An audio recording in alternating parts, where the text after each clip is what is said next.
तो स्टूडेंट्स अभी हम लोग को नेक्स्ट टॉपिक है revaluation of assets and reassessment of liabilities. ठीक है, अब रीवैल्यूएशन क्या है, रीअसेसमेंट क्या है, वो हम लोग को देखना है। पहले बात तो हमको ये देखना है कि कोई भी एसेट जो हम लोग रिकॉर्ड करते हैं तो वो हम लोग बुक वैल्यू पे रिकॉर्ड करते हैं, मतलब जो परचेज अमाउंट। सपोज मैंने तो ये है 2010, 2011, 2013 तक का डेटा। ठीक है, तो 2010 में मैंने लैंड लिया तो लैंड का वैल्यू कितना है, से 10 लाख रुपीज। तो मैंने जब लैंड लिया था एंट्री क्या लगाया होगा, लैंड डेबिट टू कैश या फिर टू बैंक। ठीक है,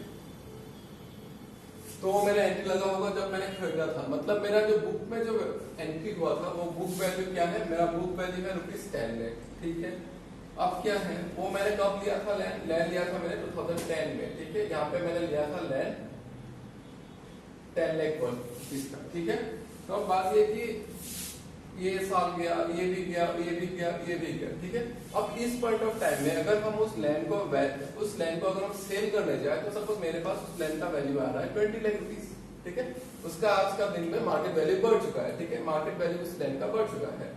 तो अब मेरे साथ जो मेरे जो पार्टनर है, ठीक है, ये मेरे साथ जो एक और पार्टनर है जो कि पहले भी था अब भी है, तब प्रॉब्लम ये हो रहा है कि हम लोग के बीच में पहले जो टर्म्स था और अभी का जो टर्म्स है वो चेंज हो चुका है। ठीक है, पहले कुछ और रेशियो था, अभी कुछ और रेशियो होने वाला है। तो इस लैंड का अगर हम यहाँ पे देखो, लैंड क्या होता है, लैंड दोनों ने मेहनत करके दिया था पहले और लैंड दिया था 10 लाख रुपीज से। लेकिन अगर अभी हम उस लैंड को इस साल में मतलब फ्यूचर में अगर इस पॉइंट ऑफ टाइम में अगर लैंड को सेल करें, लैंड को सेल कर तो कितना मिलेगा, 20 लाख रुपीज। तो मेरा क्या गेन कितना आएगा, गेन आएगा मेरे पास 10 लाख रुपीज का। तो उस गेन को क्या रेशियो में लेना है हम लोग को, उस गेन को मेरा क्या रेशियो में जाएगा, नया रेशियो में जाएगा जो अभी हम लोग का एग्जिस्टिंग, क्योंकि मैंने यहाँ पे लैंड को सेल किया तो उस रेट पे तो मेरा रेशियो 2:1 ही है। तो डेफिनेटली मेरा उस पे गेन होने वाला है, वो गेन में उस गेन में मेरा हिस्सा ज्यादा होने वाला है। लेकिन लैंड को दोनों ने मेहनत करके लिया था।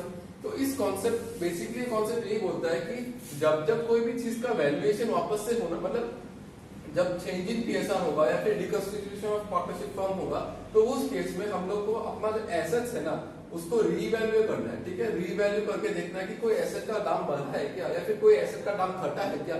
घटा है, अगर बढ़ा है, कुछ भी अगर उसमें इम्पैक्ट है, चेंजेस है, तो उसका एक अकाउंटिंग ट्रीटमेंट करना है। ठीक है, और वैसे ही कुछ लायबिलिटी का भी हो सकता है। लायबिलिटी तो कोई एसेट नहीं, प्रॉपर्टी नहीं, उसका वैल्यूएशन होगा। तो लायबिलिटी का मतलब बोलता है उसको वापस से कैलकुलेट करके देखो, उसका रीअसेसमेंट करके देखो। ठीक है, हो सकता है कि यहाँ पे एक लायबिलिटी खड़ा है हम लोग के पास है, उस लायबिलिटी को हमको पे करना था 30,000 रुपीज। तो आज भी क्योंकि हम लोग ने पेमेंट करने में लेट कर दिया, तो बोल रहा है कि यहाँ पे वो लायबिलिटी कंटिन्यू होंगे। इस पॉइंट ऑफ टाइम में लायबिलिटी वाला बोल रहा है, आज भी बोल रहा है कि वो भाई हमको पैसा इंटरेस्ट के साथ चाहिए होगा, मतलब लायबिलिटी मुझे अभी 40K चाहिए, मतलब 40,000 10,000 एक्स्ट्रा चाहिए।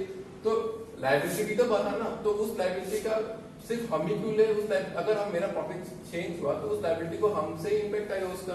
तो बेसिकली हमको क्या करना है, हमको बोलना है कि जब ऐसे चेंजिंग पीएसआर होगा, चेंजिंग प्रॉफिट शेयरिंग रेशियो होगा, लायबिलिटी और एसेट्स को रीअसेसमेंट और रीवैल्यू करके देखना है, और उससे जो प्रॉफिट आएगा, जो बेनिफिट आएगा, उसको पार्टनर्स को बांट देना है। कौन सा रेशियो में, ओल्ड पार्टनर ओल्ड रेशियो। मतलब इस केस में अगर हम देखें तो कैसे करना है, पहले तो हमको क्या करना है, एक एंट्री लगाना है। ठीक है, इस टॉपिक को हमने बाद में आराम से क्लियर करेंगे, बट अभी थोड़ा एक WCR का टॉपिक है, उसको जानने के लिए जरूरी है कि रीवैल्यूएशन अकाउंट क्या है। ठीक है, तो उसके पहले हमको देखना है कि जब लैंड का वैल्यू बढ़ा है, तो लैंड को मैंने यहाँ पे परचेज किया, यहाँ पे मेरा लैंड का वैल्यू बढ़ा है, तो इस दिन पे मेरा मार्केट वैल्यू लैंड का 20 लाख रुपीज है, तो मेरा लैंड तो मेरा डेबिट हो जाएगा।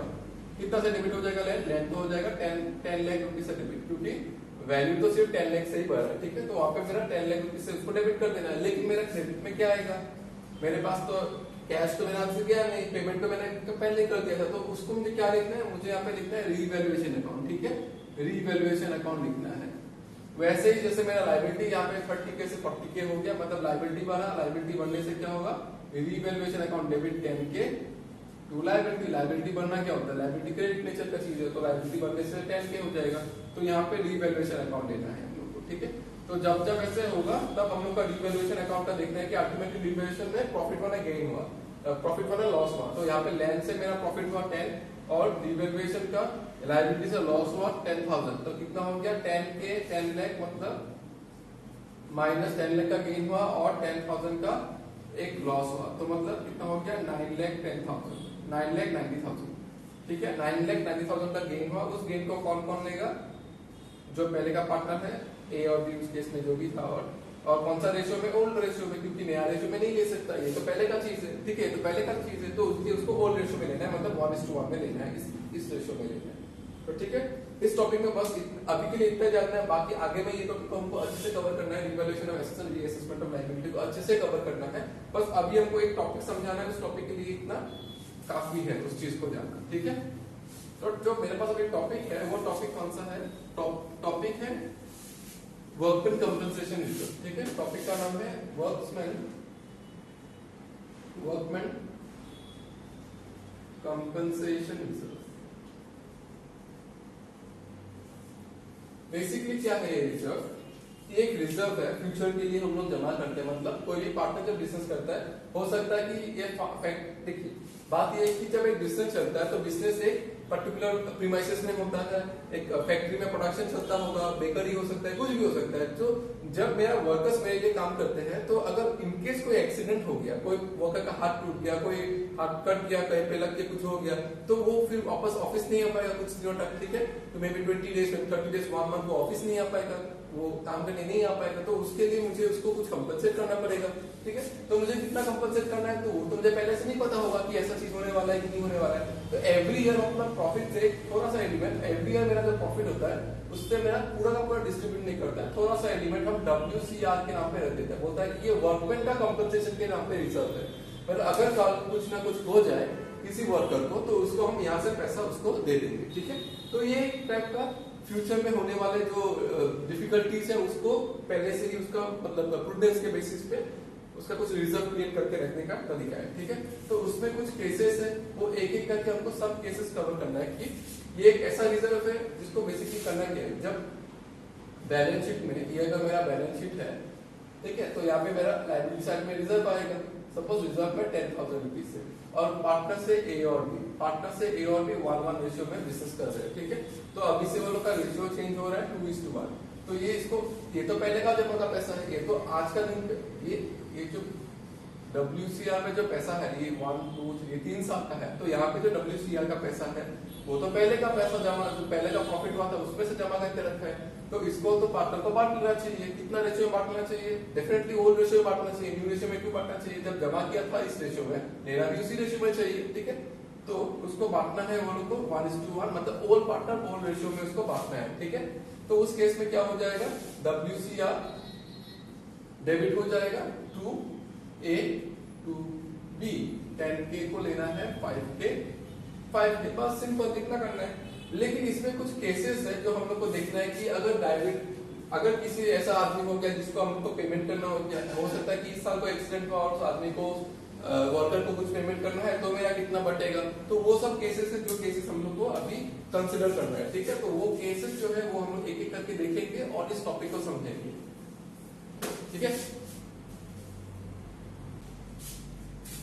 तो स्टूडेंट्स अभी हम लोग को देखते हैं कि WCR का वर्किंग कैसे होना है, ठीक है।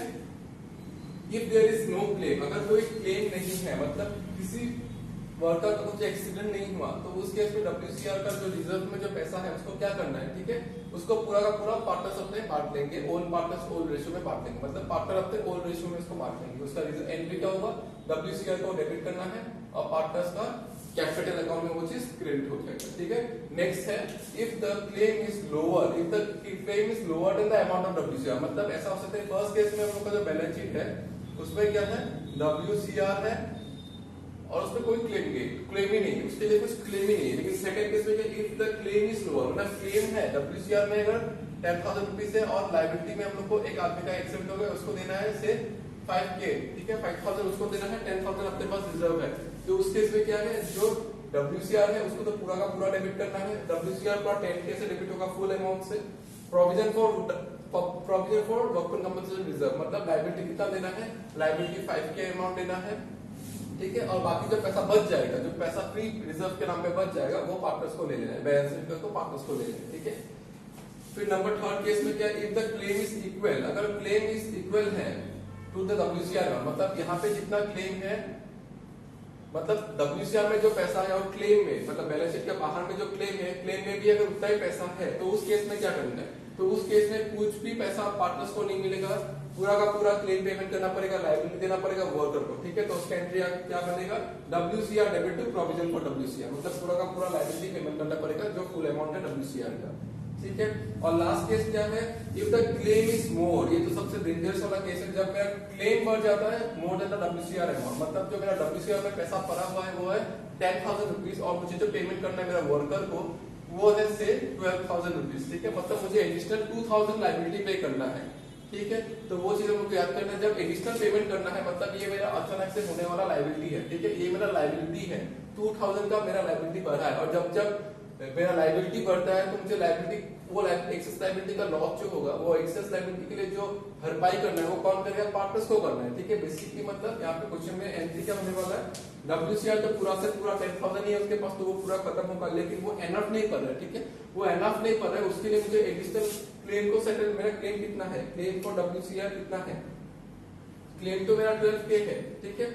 मेरे पास WCR 10 का है, क्लेम मेरे पास 2,000 ज्यादा का है, तो मुझे एक्सेस अमाउंट कितना चाहिए, एक्सेस लायबिलिटी मेरा बन रहा है 2K रुपीज, ठीक है। तो एक्सेस किसको बियर करना है, पार्टनर्स को लेके आना है, पार्टनर्स को एक्सेस पैसा लेके आना है अपना कैपिटल अकाउंट से। बट क्योंकि यहाँ पे मतलब डायरेक्टली पार्टनर्स को नहीं बोलते, हम लोग बोलते हैं कि पहले तो तुम एक रिवैल्यूएशन का लेजर ओपन करते कि एक्सेस लायबिलिटी हुआ तो रिवैल्यूएशन होगा उसमें, ठीक है। मतलब लायबिलिटी बढ़ गया, रिवैल्यूएशन क्या लायबिलिटी का, और उस लायबिलिटी को हम लोग को एक्सेस लायबिलिटी रिवैल्यूएशन को यूज करके बाद में उस रिवैल्यूएशन को कैपिटल से एडजस्ट करना है। मतलब हमको बोलना है कि देखो भाई मेरा लायबिलिटी कितना बन रहा है, WCR का जो अमाउंट है वो पूरा पूरी आएगा, उसमें 10,000 पूरा देना है, एडिशनल 2,000 का लायबिलिटी है, तभी जाके मेरा 12,000 का क्लेम सेटल होगा।